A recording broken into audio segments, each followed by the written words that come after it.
Hello and welcome to my channel, Rhino here. Today I'm back to a bit of orange, but instead of continuing on to part 6 of his evolution series, I'm going to take a look at his response to me. So let's go!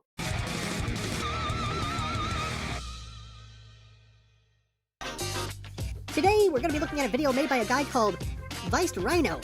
So this Rhino, who is a very well-dressed Rhino as you'll see, took one of my videos, a nice 4-minute video about evolution and the definition of evolution, and turned it into, heaven help us, an 18-minute response. Well, you got a lot wrong that needed correcting, and 18 minutes is how long it took to correct it.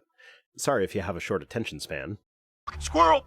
Now, for the purpose of this discussion, let's review the evolutionary history of life on Earth according to Charles Chuck D. Darwin. So, the evolutionary story is what we call the Darwinian tree of life. You start off with something like a bacteria, and over time, you get every living thing on Earth. So bacteria became worms, that became fish, that became lizards, that became mammals, that became eventually us. Sort of, but you're making it sound as if you think that this happens on an individual level, like a fish laid an egg and out-hatched a lizard. This is not accurate. Every living thing produces offspring of the same species as itself, but because there are genetic changes in every generation, over large timescales, these changes add up to make a different species than the original. So no, a worm didn't become a fish that became a lizard. And everything else. So let's take a look at one little branch of that, the fish branch. So, millions and millions of years ago, you had the ancient fish, and the descendants of the fish went a couple of different directions. Some of them continued to be fish. Some of them were modified and became lizards. Some of them were modified and went extinct and are now dead. Okay, so far so good. Now ask yourself one thing. Do these 3 different branches involve the same kind of changes? Are they all evolution? Yes. Evolution is the process of change. It is not what results from the change. The line that went extinct changed in a way that was not favored by natural selection. The other 2 lines did. Now, if the branch that stayed fish also didn't change much, it could be argued that that is not evolution, and I'm prepared to grant you that, but the other 2 branches are definitely evolution. Biological evolution, simply put, is descent with modification. This is put a little too simply. Yeah, but as it is a website directed at helping people with little to no knowledge of anything about evolution... So just to recap, his first comment was that this definition is oversimplified, and then when I criticize it for being oversimplified, he decides to argue with me. I'm just a little confused right off the bat. It's okay, let's keep going. That is not what me arguing looks like. I was simply explaining to you why they simplified the definition. Tell them that definition and see if they understand it on the first go. Tell them which definition? You mean the definition that I gave that you skipped over in your video titled Defining Evolution with Rhino? Why would you skip the part where I define evolution? Are you not even going to address the definition that I gave? Did you leave it alone because you found it to be satisfactory and therefore accept it, or is there another reason?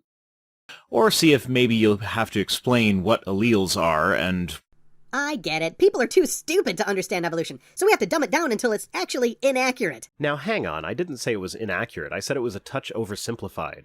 And yes, when writing an informative website directed at lay people who didn't study biology anywhere past high school, it is appropriate to use language that they will understand. This does not make people who don't know what alleles are stupid, it just means that they didn't specialize in anything that would require them to build on or retain their knowledge of biology.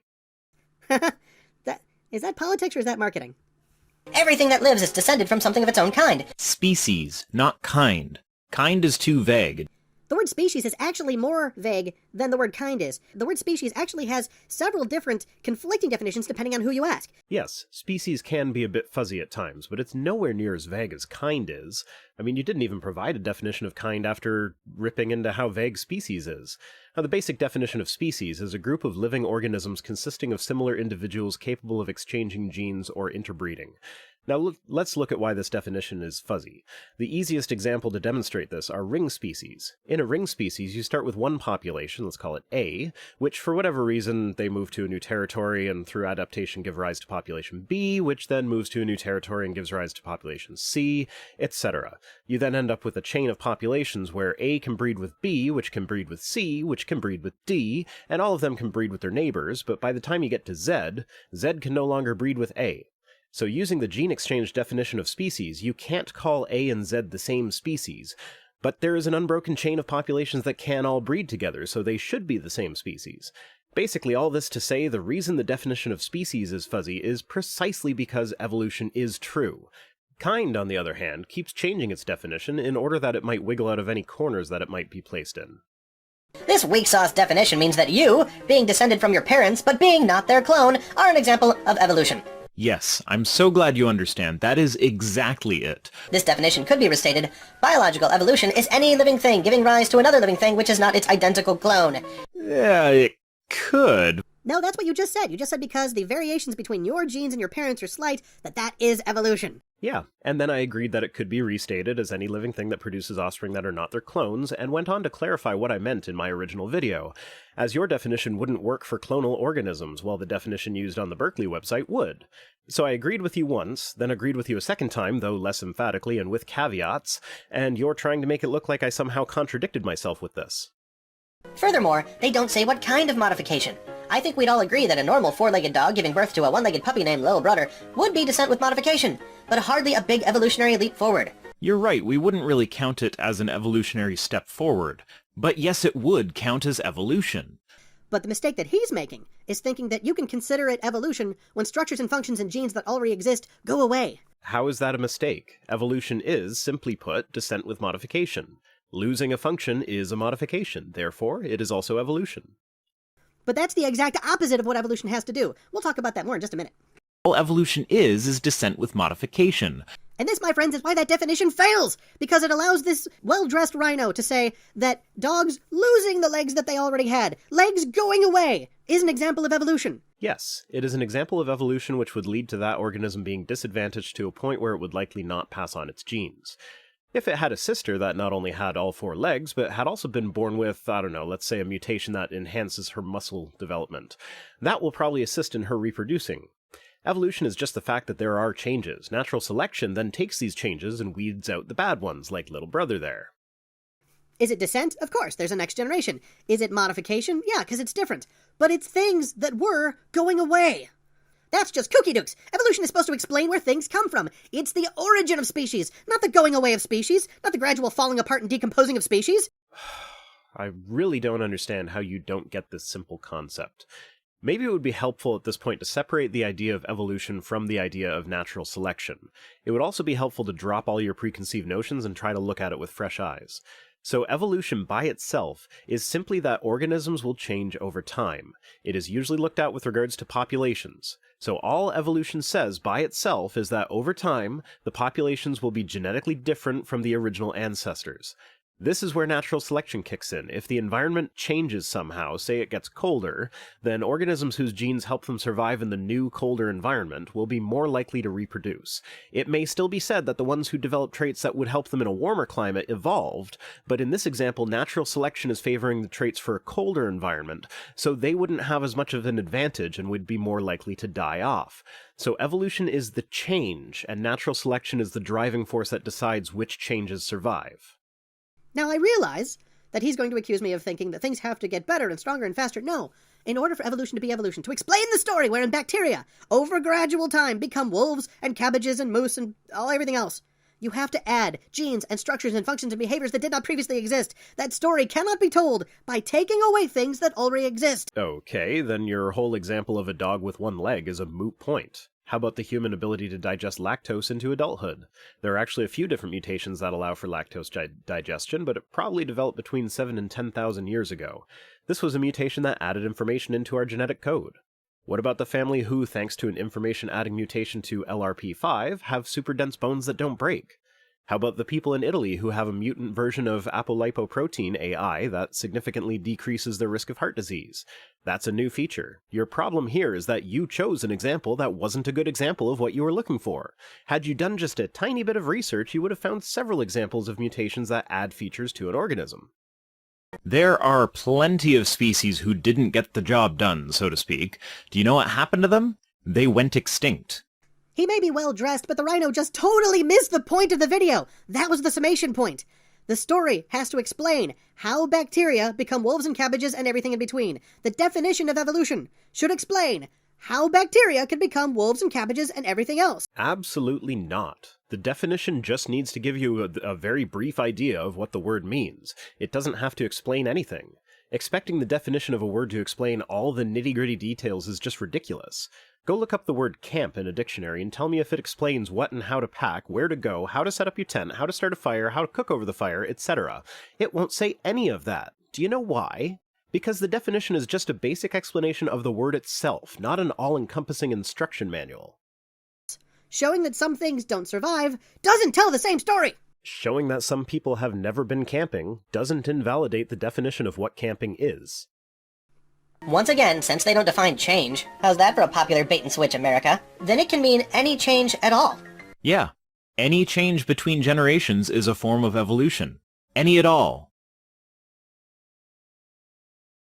So, evolution is anything that ever happens to living things. Well, not just anything. Then it can mean any change at all. Yeah. Any change between generations is a form of evolution. Any at all. Okay, I'll admit that I was being a touch pedantic there, but if you listen to what you said here, then it can mean any change at all.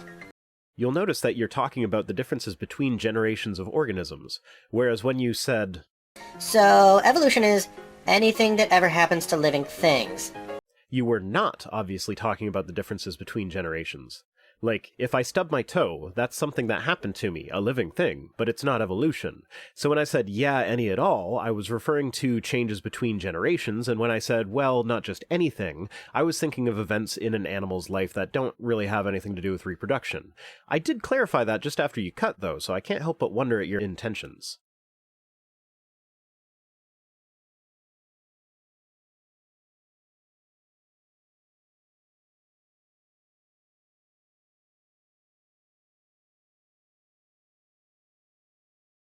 Virginity is cool. Come on. Virginity is cool. What up? Virginity is cool. He's got it. What's the difference, I wonder, between small-scale and large-scale changes? Could it be that small-scale changes happen over small-scale time, and large-scale changes happen over large-scale time?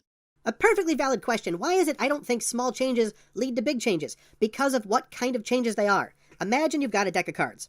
So you've got a normal deck of 52 cards.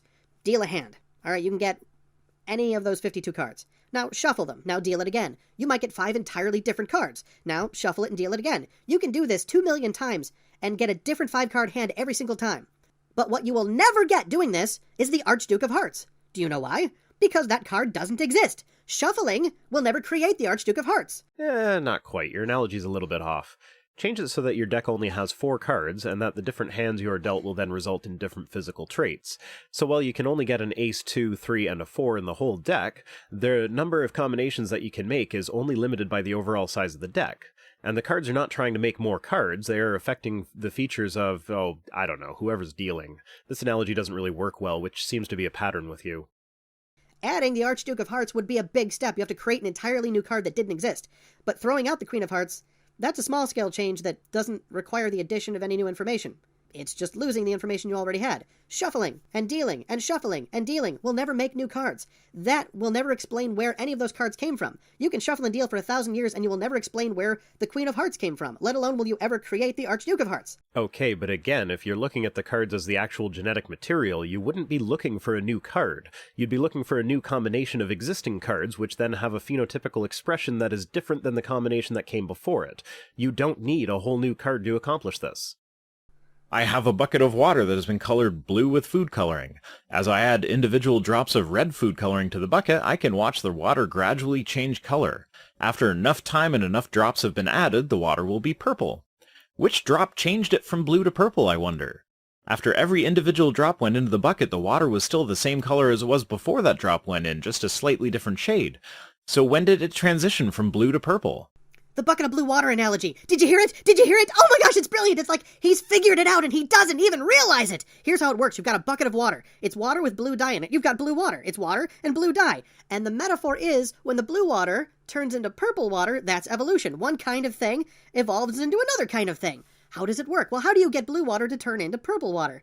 Let's think about it, shall we? What do you have to do to turn the blue water into the purple water? You have to add red. Red wasn't already in the water. It was blue water, and you have to add the red to it. That's my entire point, my dear Rhino. You have to add something that wasn't already there. How do you get a fish to turn into a lizard? Do you shuffle existing fish genes? No. Do you add more fish parts, like maybe twice as many fins, or make bigger gills? No, they've already got those. They're fish. What if you just take fish parts off? What if you just take out the gills and take off the fins? No, you'll have a dead fish, which is delicious, but not evolution. What do you have to do to get a fish to turn into a lizard? You have to add structures and functions that didn't previously exist. Which is accomplished by modifying structures and functions that already do exist. A fish who lives near the shore would have a survival advantage if its fins were just a little sturdier than its siblings. Perhaps when a predator approaches, it can go to shallower water than the others, so the predator eats its siblings while it survives to reproduce. Then of the next brood, the ones with the sturdiest fins again survive to reproduce more often than the ones with less sturdy fins. These are just small little mutations on a scale that is observed all the time, and it's just adding little tiny bits to already existing structures and functions. When you extrapolate this out, you can see how a species like the mudskipper could have developed, and from there it's really easy to see how fully land-dwelling creatures developed. So yes, I did add red to the blue water, just as the fish added mutations for firmer fins. On the one hand, we have full blue, full fish. On the other hand, we have full purple, full land-dwelling creature. These were all small changes that added and improved on features that were already there, and never required one kind of animal producing a different kind of animal in one generation. So again, I repeat the question, why can small changes like all of the different real-world mutations I have already mentioned not add up to large change given enough time? And so, if your analogy holds true, and I think it does, in order to get something to evolve in a Darwinian sense, there's only one kind of change that can be an evolutionary change, and that's where you add new genes which did not previously exist. Not at all. Whales evolved from land-dwelling creatures. As a result, it benefited their ancestors to forego the process of developing legs, as legs were no longer helpful. As I stated before, all genetic changes are evolutionary changes. Natural selection then determines which ones stick around and which ones don't. Sometimes an already existing feature becomes a detriment if the environment changes, so natural selection pushes for those features to be removed through evolution. My dear friend the Vice Rhino says a lot of things in this video, but I'm going to end on this because I think it sort of sums up one of my points. And that's, the evidence kept piling up. I don't believe in evolution because it's what I want to believe in. I accepted evolution because the evidence just kept piling up. The evidence for what? The evidence for evolution. But how does he define evolution? The way he defines evolution is that pretty much anything that ever happens to living things, any genetic change between any two generations. Yeah, when I was a creationist, I had evolution separated into the two nice little micro and macro categories too, and that was how I explained simple genetic differences. But the more I looked into it, the more evidence I found that pointed to the idea that there are really no differences between macro and micro evolution except for the timescale. So as someone who accepts evolution, I have no problem with the idea that evolution encompasses small changes between generations and large changes over a large time scale. So it's not like I noticed that I looked different from my parents, had a eureka moment, and decided evolution was real. It was the evidence for the large changes that piled up to a point where I could no longer deny it. I'm going to leave it here. I did have to cut a lot out for time, but I tried to only cut things that weren't critical to Orange's points. Unfortunately, a good chunk of that was him showering me with praise, so if you want to see that, go check out his original video. So that's it for now. I mentioned a couple weeks ago that I would be doing an atheist tithing thing and was deciding on charities. Well, I've made my decision. From now on, 10% of all my YouTube-related income, so that's both AdSense and Patreon, will be going to two charities, 5% to Doctors Without Borders and 5% to Project Share. Doctors Without Borders is pretty well known. They provide both emergency and long-term medical care where it's needed most. Project Share is a local Niagara charity that does quite a bit in the Niagara region, everything from running a food bank to helping people not have their utilities cut off to working with Canadian Tire in their Jumpstart program to help families with the cost of children participating in sports. I believe these are both really good causes, well deserving of donations, so yeah, by watching my videos, you're now helping support some good causes. Remember to follow me on Twitter and support me on Patreon. See you next time!